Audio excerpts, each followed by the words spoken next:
Good afternoon, everybody. So, thank you, WBPDCL Engineers Forum. I'm happy to be here. So, I attended this annual program for last few years. The subject this year they have chosen is it's a topical, it's a very important subject. Now, here I shall talk on application of battery energy storage system in power system, specifically distribution system. Now, these are the content of this discussion. Now, we face many challenges in power sector, and some of challenges here I have noted. One is reduction in carbon footprint, and for that there is RE ambition. At present, the total capacity is about 120 gigawatt, and target is to reach 500 gigawatt by 2030. So, in about 7-8 years time, so another near about 400 gigawatt would be added to the system. And not only in bulk, but also there will be distributed sources, distributed solar, distributed wind, and other energy resources like battery. And with such large capacity of RE sources, wind and solar, these are intermittent, all we know, how to manage, balance this demand and generation. There are commercial challenges, I am not going into it. Now this is our present power capacity. Many of us we know 420 gigawatt, out of which 120 gigawatt is RE. And if we look at that RE capacity on our right, so solar and wind, it contributes about 90%. So 60% is nearly, say, not 60, more than 50% is solar as of now, and it is growing at a rapid rate. So this is the growth. If we look at this,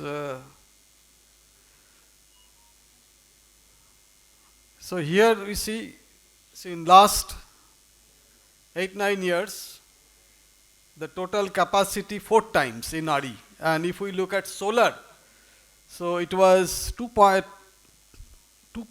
gigawatt or 2,632 megawatt, and now solar has reached at 63,302 megawatt. So there is exponential growth in solar. So the reason is, one is of course commitment to climate. So we must add RE sources, that is one, and for that initially there is this push by the government in through various ways like higher depreciation, then viability gap funding, etc., etc. RPO also there, renewable purchase obligation. And another is economics. If we look at this curve, so 2009-10 price of solar energy was 18 rupees, and 16-7 it is 5 rupees 68 paisa as determined by our Central Electricity Regulatory Commission. Now,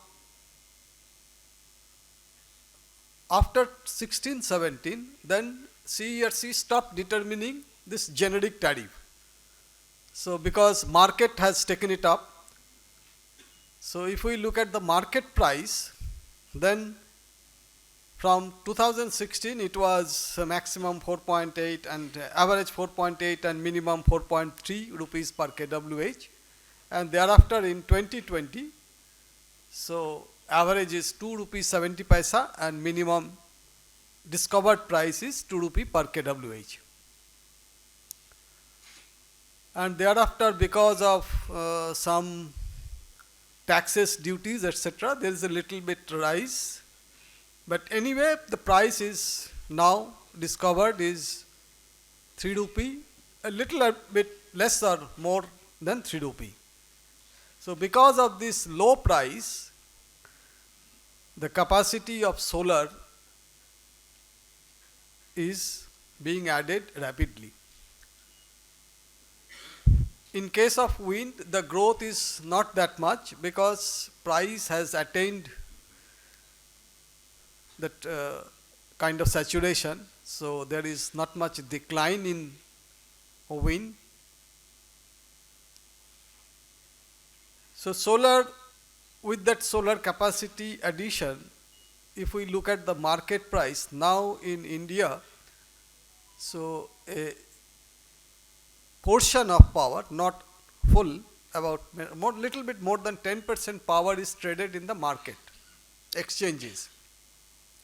If we look at the market price, then we see that during morning time there is little bit rise in power price, say 6 rupee around, and during daytime, say 9 am afterward till 5 in the afternoon, power price is 2 rupee 50 paisa to 3 rupee. And that's due to, because in the market, this price is determined on the basis of demand and availability.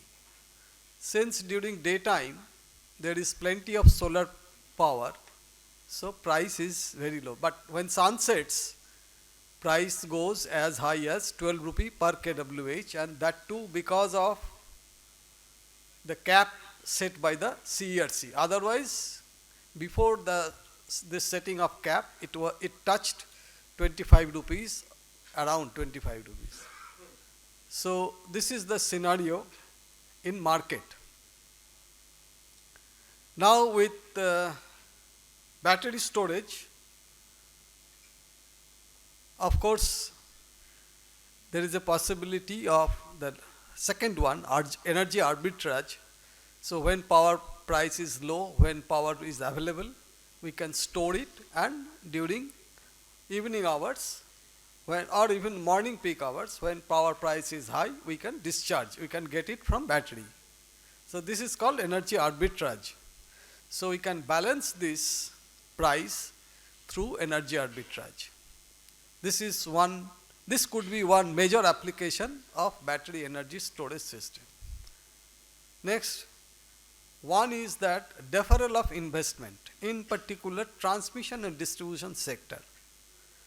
If we look at the average price of electricity, some consumers they pay a little bit more, some consumers they pay less. But average price, if we see, 10% goes to transmission and 20 to 30% goes to distribution. Balance is for electricity that we get from generation sector.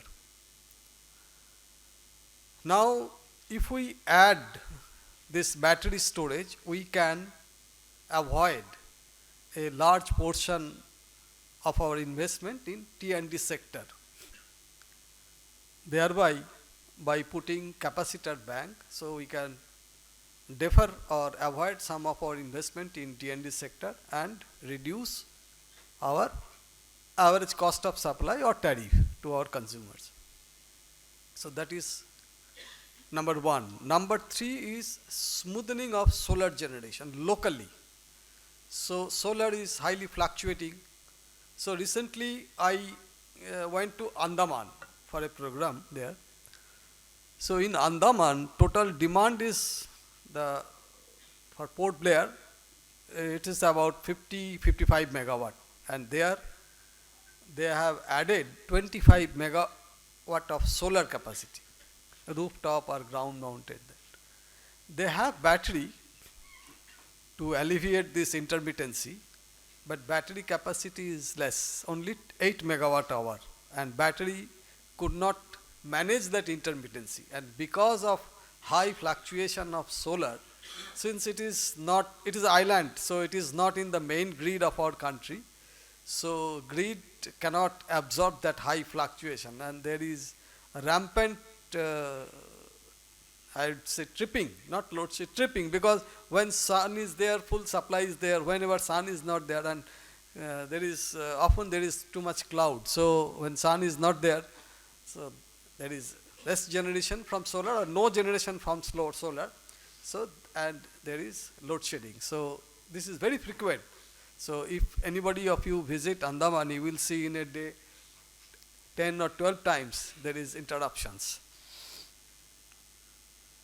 So we can smooth generation if we can add battery, in particular locally. Then voltage regulation. This could be another application with battery storage with the inverter. We can use for voltage regulation. When the voltage is high, we would absorb the reactive power to reduce the voltage, and when voltage is low, we can inject through our PCS, power conversion system, into the grid to improve the voltage.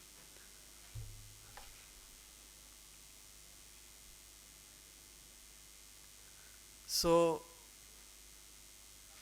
peak demand reduction that I said, see, if we study any load condition, load curve of a system, power system, whether it is total for WBPDCL or CESC, or even say for a district, we will see that peak demand occurs only for few occasions in entire year, and we have to develop the network to meet that peak demand.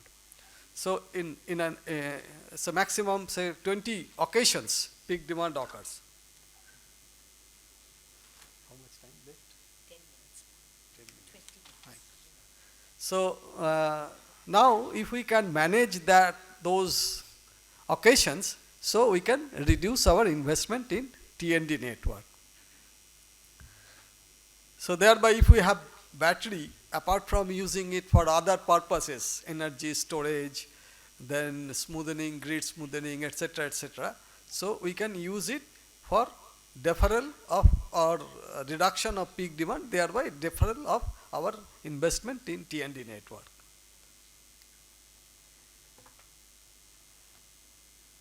Then in CSC, so I think it was already told that I worked in CSC for about 39 years. Then I retired in 2022 in April. Now I am working as consultant to the company. Now in CSC we have installed 2 battery storage, small, of the order of 300 kWh. So these are the experience that the battery, so peak saving, so if we set that battery, then whenever demand goes beyond certain level, battery will start discharging. That the system, the load will not be from the grid, but will from the battery. And on the other hand, when demand is low beyond a threshold value, then battery will get charged from the grid. So, and it can be followed in seconds. So this much efficiency that we have seen in the battery.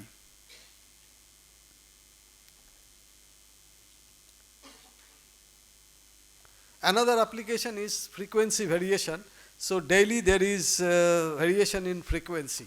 So and so many of us, we know that there is deviation settlement mechanism to manage the grid, to balance the grid, and so that frequency is maintained 50 cycles. So if frequency is high, there is little bit change recently, but anyway, the basis is almost same. When the frequency is high, then you should not inject power, or your demand should not be less than the scheduled. and when there is frequency is low, you should not draw more power, so that otherwise, so that you should not deteriorate the conditions of the system. So if we have battery when frequency is high, so power price is very low. So you can charge your battery when frequency is high. On the other hand, when frequency is low, the power price goes high. You can discharge the power from the battery to get the economic benefit. So that provision is there, and battery can operate with that regime in seconds. So again we have this experience. When frequency is high, battery gets charged. When frequency is low, battery starts discharging. So this experience we have in our system.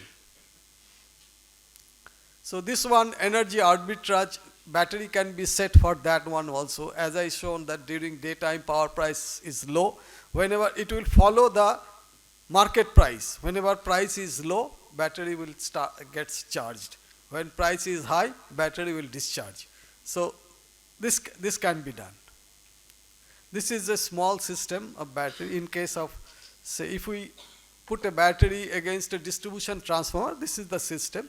So the 420 volt grid is there, and after that there is a isolation transformer, and thereafter battery is there on your right, and battery is connected with, there is a software EMS kind of thing, and inverter is bidirectional, because so both DC to AC and AC to DC, for charging AC to DC and for discharging DC to AC. So same thing, similar structure, if we look at larger scale, say 10 gigawatt hour battery, 10 megawatt battery. It could be for 1 hour or it could be for 2 hour application. So these are some of the projects in our country. Now recently in that budget, there is a provision for 4,000 megawatt hour battery, and in the meantime many states like Kerala, then UP, they floated tender for installing battery at their different substations level. In Ladakh, so there is a program for installing 50 megawatt or some solar capacity along with 60 megawatt hour battery, so that solar power will be stored when demand is less, and during evening time, the locality, they will get power from the battery. So similarly, then NTPC they have their plans to put up battery storage in different plants. So that's all from my side. Thank you.